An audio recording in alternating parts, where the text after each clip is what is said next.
Hello everyone, welcome back. So today I wanted to do another painting on the gel plate using my Q-tips. If you missed it, I made a video, just a fairly short video of just a scenery with a tree and some bushes in the background and maybe some roots. And this time I wanted to try a different painting with just Q-tips this time. So I have my silicone brush off to the side and I only used that at one point to get the bark to look like bark, but the rest of it I will be using just Q-tips.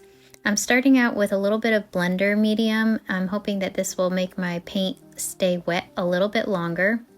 So I just did 3 dots of the blender medium and then 2 dots of green on the top and bottom and some gray, really light gray that almost looks like white just in the middle. So I'm just kind of creating my background and I'm going to basically kind of scrape away from this background color. So I'm using just a Q-tip here, and there's a picture that I have from one of my adventures, and it had these 2 waterfalls in it with all these rocks.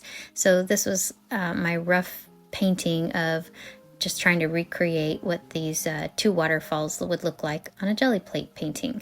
So I'm just kind of blocking in where my rocks are, and I'm not getting concerned with the finer details.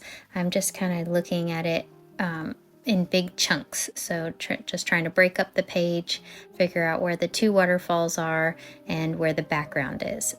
And you have to work fast when you're doing the removing of the paint. Even though I have that blender medium on here, I am aware that I need to work fairly quickly in order to remove the paint while it's still wet. Once it dries, you won't be able to remove the paint as easily.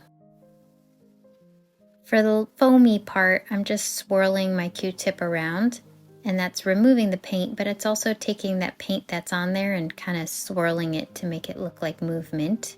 So I'm doing that on the bottom part of both of the little waterfall areas. And then I'm just going in and making some squiggle lines just to show that it's water.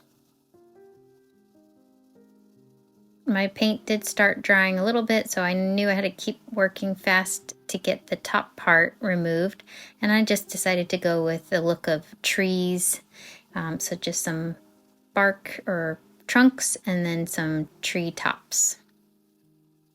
So what I'm doing on this style of jelly plate printing is I do let that dry. Oh, and this is just my rough draft that I drew before I did this on the jelly plate, just based off that picture, just so I had a little simple painting to go back to, so I knew where to kind of block everything in. So now that the paint is dry on this background area, I'm just going to use some of my pearl powders to give shine to the areas, because this is a water scene. I know that the water scene would have a lot of shininess to it, so I'm using just the white pearl to create the foamy area of the waterfall spray, and then just blending that on both the top part and the bottom part of the waterfall.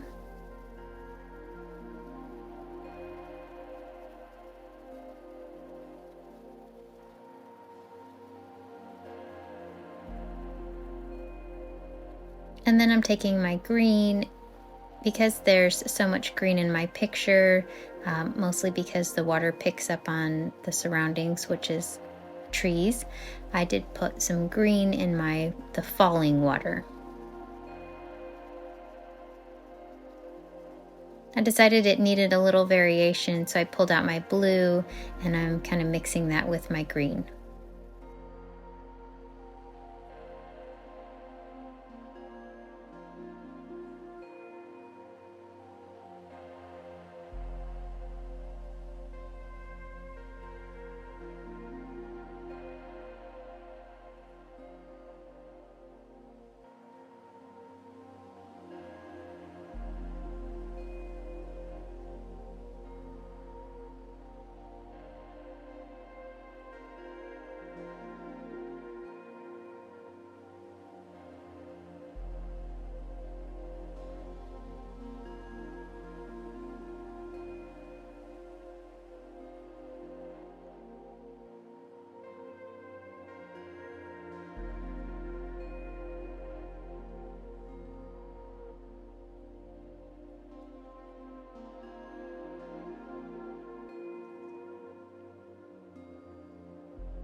Moving on to my rocks, I'm putting a little bit of the gold pearl powder to create the effect of shimmery sun on the rocks and possibly on the wet rocks, since I'm assuming these rocks are getting wet as they are in the water.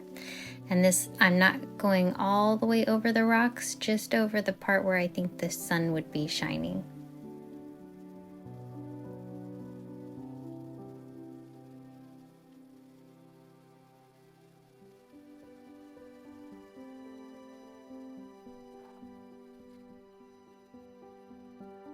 And because pearl powder doesn't have to dry, I can move right into my painting. So this is where I'm going to start building up the color behind this initial scenery.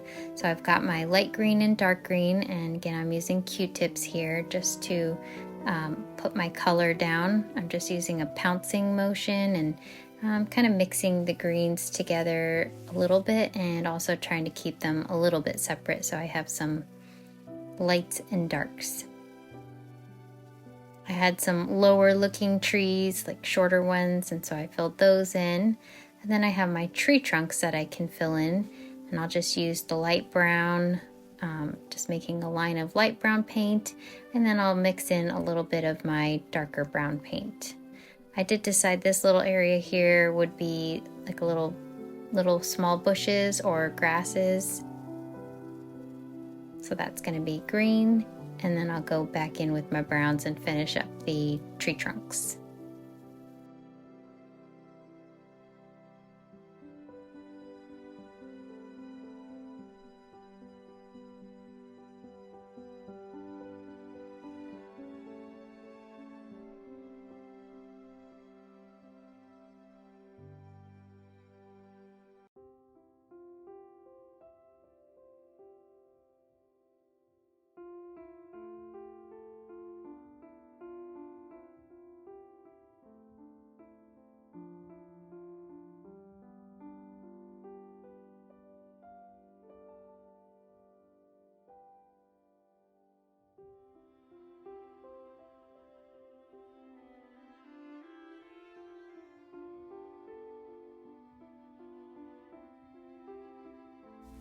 So this is where I'm going back in with my little silicone pointy tipped brush, and I'm just going up and down, making little squiggly lines, again just to represent the bark on the tree.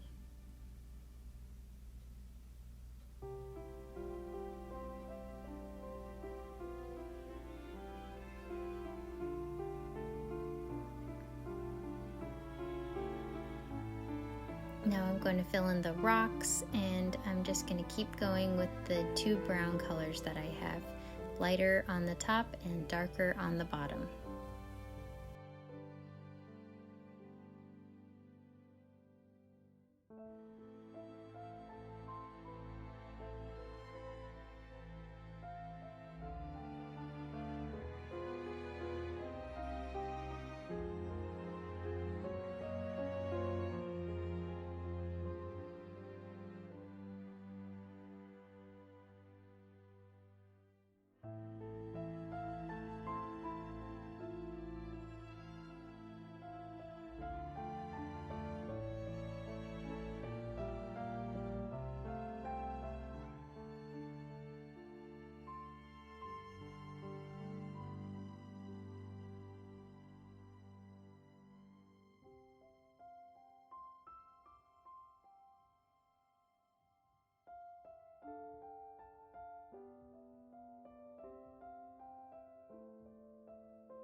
I wasn't sure if any of this color was going to show through to the back side, so I am just putting a little bit of the green behind that lighter color just in case it was going to show through.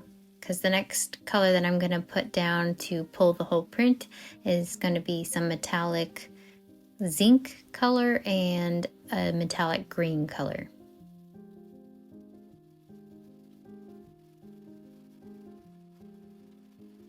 This layer needs to dry completely before I put my final layer down.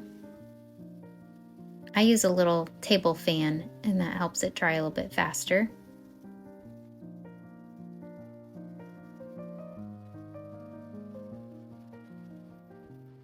This is definitely too much paint in case you're wondering, but it just kind of came out fast.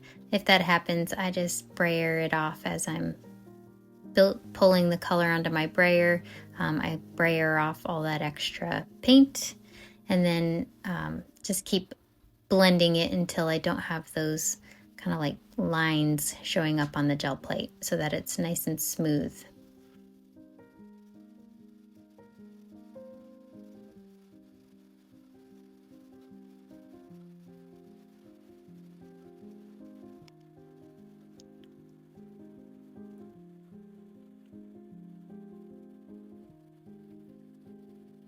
So that's the nice even layer that I'm looking for. And I'm just going to use my little placement tool here just so I make sure my painting lines up on the center of my paper. I'm just using copy paper.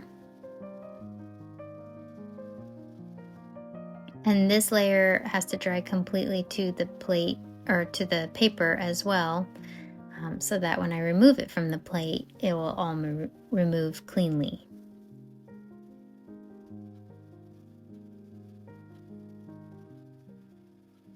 And here is my waterfall painting using Q-tips and perfect pearls. And I think it turned out really cool, much cooler than I imagined I would be able to get on a gel plate. I definitely thought it would look very cartoony just because a Q-tip is very fat tipped, so I didn't think it was going to have too much fine detail, but I am quite happy with how this looks. So the water has this really nice shine to it, and you can see the movement in the spray part, the foaminess. Then you can see that the trees have a little bit of shine in them and the water in the flat or still areas. Plus you can see the gold that kind of picks up on those rocks where the sun might be hitting them and glistening. So I think that this was a really cool print and I'm really happy with how this turned out. And when you look at it at an angle, it has less shine, but it still looks really cool. Thanks for joining me on this mini series exploring Q-tips on the Gelli plate, and I hope I see you in the next video. In the meantime, happy crafting!